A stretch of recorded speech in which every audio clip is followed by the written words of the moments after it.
Usually, most sports are associated with physical fitness and strength.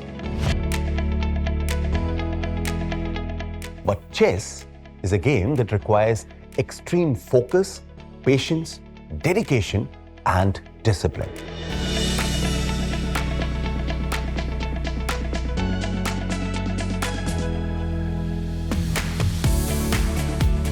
Little surprise, therefore, that this game of checks and checkmates is a favorite among people in virtually every country across the globe.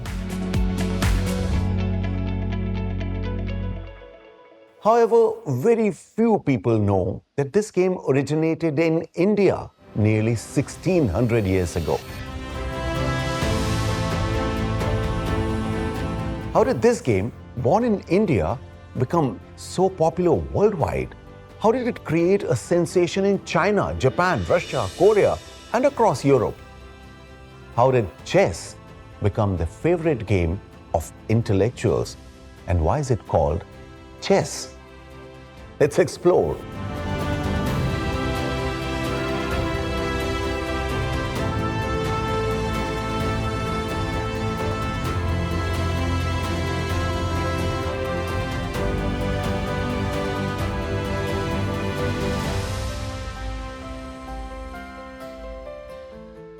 Sir William Jones, the founder of Asiatic Society of Bengal and the famous poet who wrote the poem Kaisa, the goddess of chess, studied Indian scriptures and revealed that there are significant similarities between an ancient Indian game called Chaturanga and chess.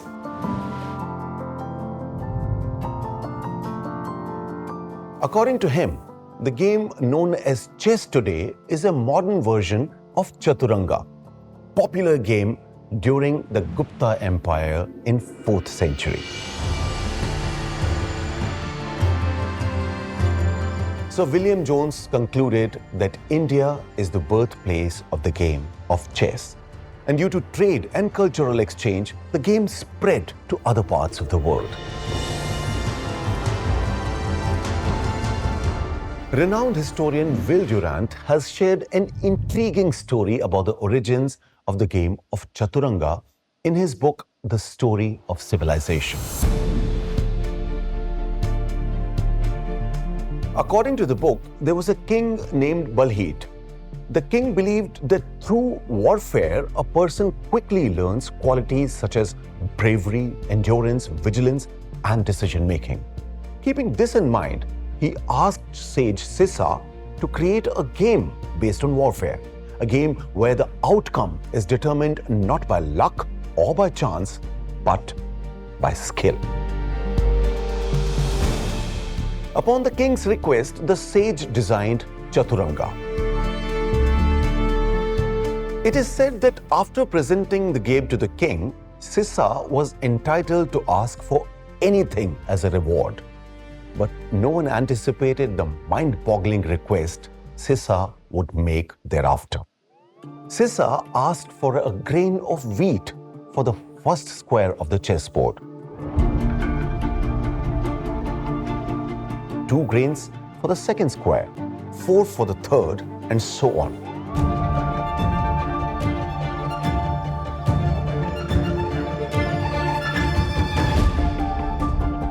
Doubling the number of grains for each subsequent square. Initially, the king, considering this to be a very modest reward, asked for a sack filled with wheat. However, by the 20th square, the entire sack was empty. The king arranged for another sack of wheat, but by the next square, that sack was also exhausted. The king quickly realized that to reach the 64th square, it would require so much grain that it could fill a building approximately 40 kilometers long, 40 kilometers wide, and 300 meters high. As for what happened in the end of this story, nobody knows. One legend has it that the king was so impressed by Sissa's wisdom that he honored him by rewarding him generously. The other version says that the brilliance of Sissa was the perfect antidote to the king's ego and arrogance. Scholars claim the invention of chess took place in the Kannauj district of Uttar Pradesh, when it was the capital of Mukhari Empire in the 6th century. Banbhatta also mentioned a game similar to chess called Ashtapad in his work Harsh Charitra. During the 6th century, strong trade relations were established between India and Persia, through which the game reached the present-day Iran and became popular under the name Chatrang. Around 620 CE, the Persian composition Chaturanga mentions that a king from Kannauj sent chess as a gift to the Persian king Noshirwan. The chess set consisted of 16 pieces made of ruby and emerald. It was here in Persia that a new dimension got added to the game of chess. Curiously, in Persia, when the king or Shah was threatened and could not make a move, there was a practice of shouting out Shah Maat, or the king is defeated. Over time, this new call became a part of the game wherever it was played. In Russian, it became Checkmate, and in English, it turned into Checkmate.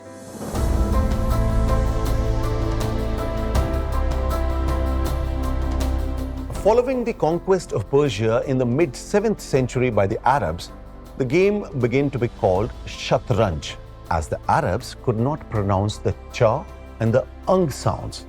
With the Arabs, the game traveled to Egypt, Morocco, and then on to Spain.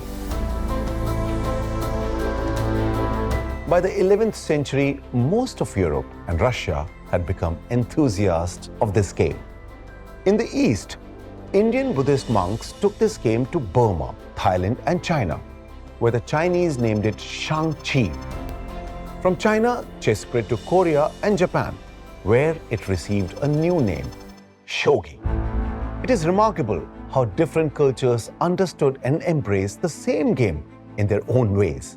For example, in Islamic countries like Persia and in Arabia, animals and human figures couldn't be used for art. So, they were replaced by motifs, which we still use today. In medieval Europe and Russia, the minister or vizier became the queen. The elephant became bishop, representing the power of the church, and the pawns continued to be foot soldiers.